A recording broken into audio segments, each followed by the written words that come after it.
Today we're back on track, hunting down the Hoard of the Dragon Queen, and in this episode we're stopping by at the hunting lodge. Let's jump right in. You're watching Lutes and Dice. Over the last year, I've been getting a lot of positive feedback from you guys on how you appreciate the way I write characters, so I've decided to go further with that and create original content on a monthly basis.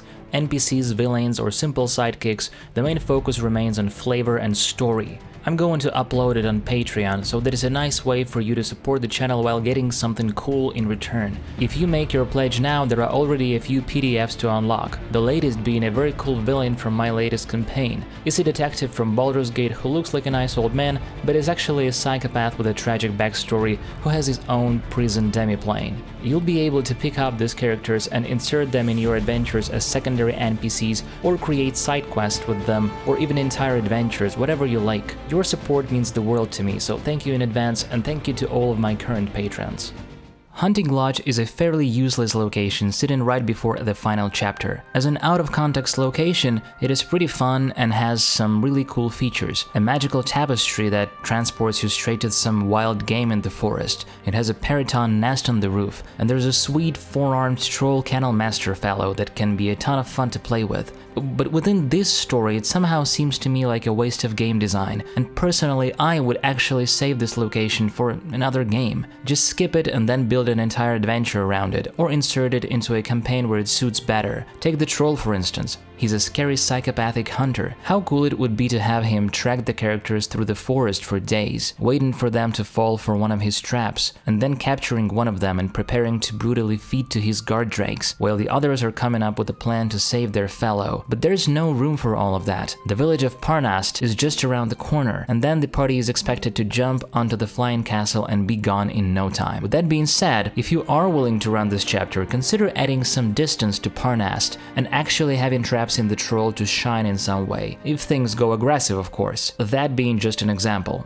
Let's see what is the purpose of this location. Basically, it provides one of the few options to get on board the Skyreach castle. The characters can either make a deal with Talis the White, or defeat her and extract the necessary information by other means. That's it. As for the rest, they can find out about some insignificant power drama between Talis and the rest of the top management. She wanted a higher position, but the other guy got it, Varum, who will make his appearance in The Rise of Tiamat, and who is as bland a character as everybody else in the cult.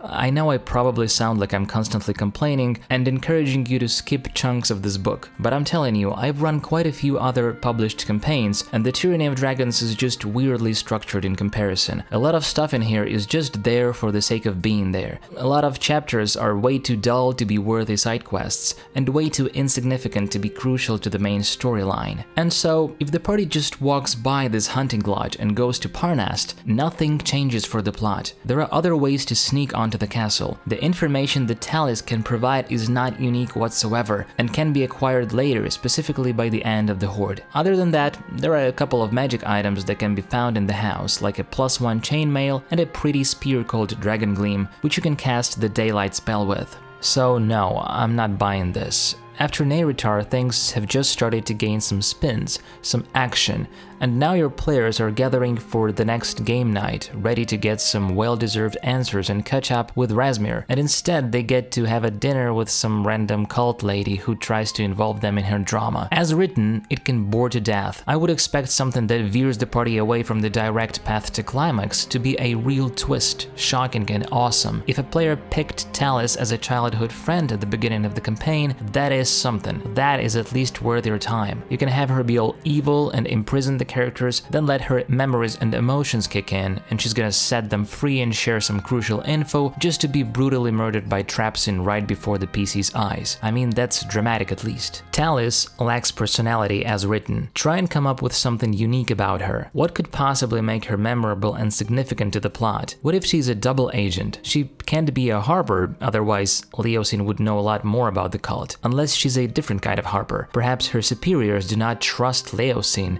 and keep him in the dark. Perhaps she was a Harper but got herself turned, and she feeds false intelligence to her faction. That could cost thousands of lives to people of Faerun. She can reveal herself as an ally to the characters and tell them a whole bunch of very specific and believable lies, leading them straight to Razmir's hands. Of course, the characters can crack her with their insight and then proceed to the fighting. Maybe she's a Zent. In that case, their interaction might be even more different. If Jamna is somehow still with the party, there can be some conspiracy unfolding behind characters' back right there. Think about what the Zentarim might want from all this war. They don't seem to share the cult's goals, but they want profit more than anything. So Skyridge Castle is a very powerful asset. If all this is going to be the case in your game, then the cooperation between Talis and the group might become a lot more interesting, and later in Rise of Tiamat, she might get rid of her persona and appear at the council as a Zent member, because why introduce new characters if the old ones aren't utilized to even have their potential? So that is my opinion.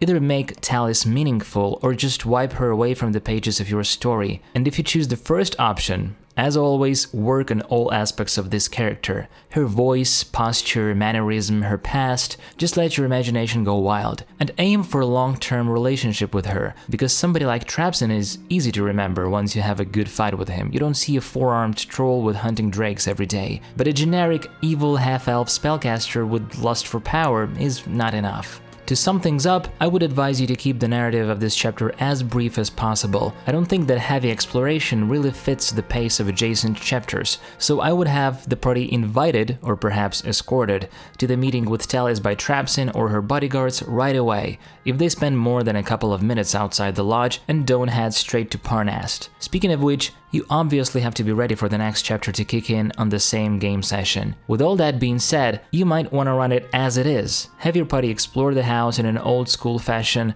if you don't care about the story that much or you know what you're doing.